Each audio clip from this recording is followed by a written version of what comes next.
The story begins with a man who is frail, hungry, and extremely poor.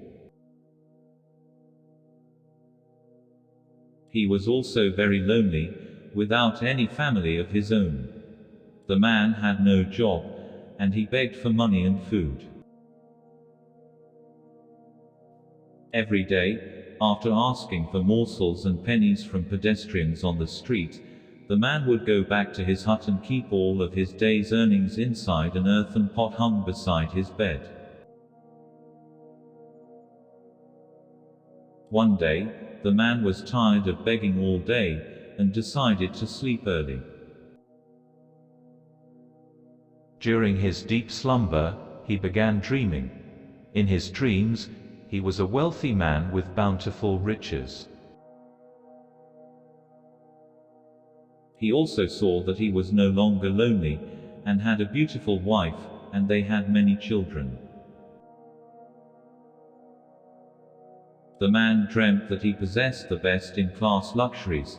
There was no scarcity of food in his house, and rather the dining table was filled with scrumptious-looking delicacies.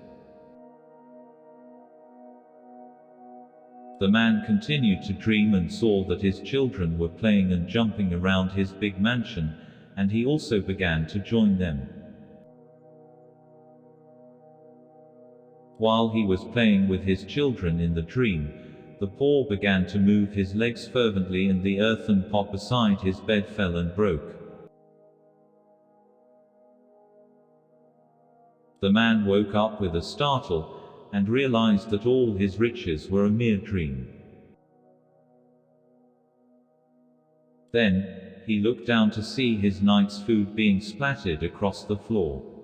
The poor man's face fell, and he again went back to sleep, feeling hungry and miserable.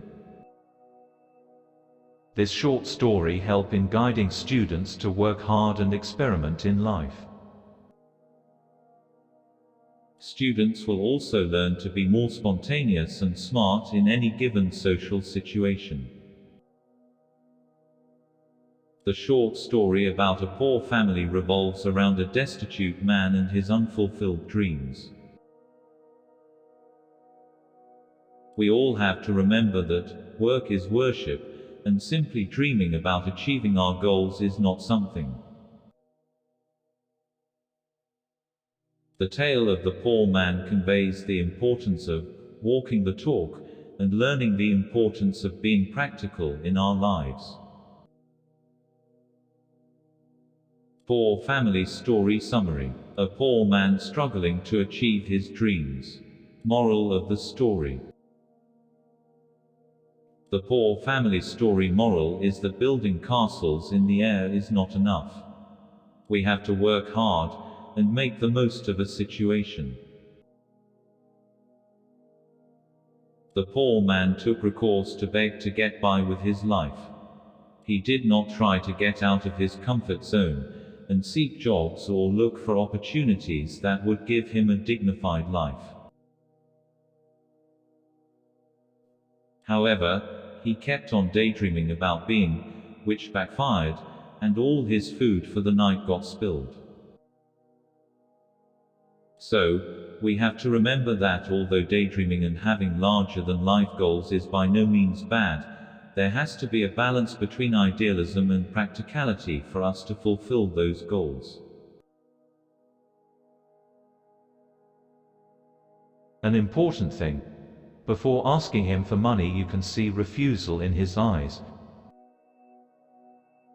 A final word from us. Don't be crushed by temporary danger. Maybe it is a way to get rid of a big danger.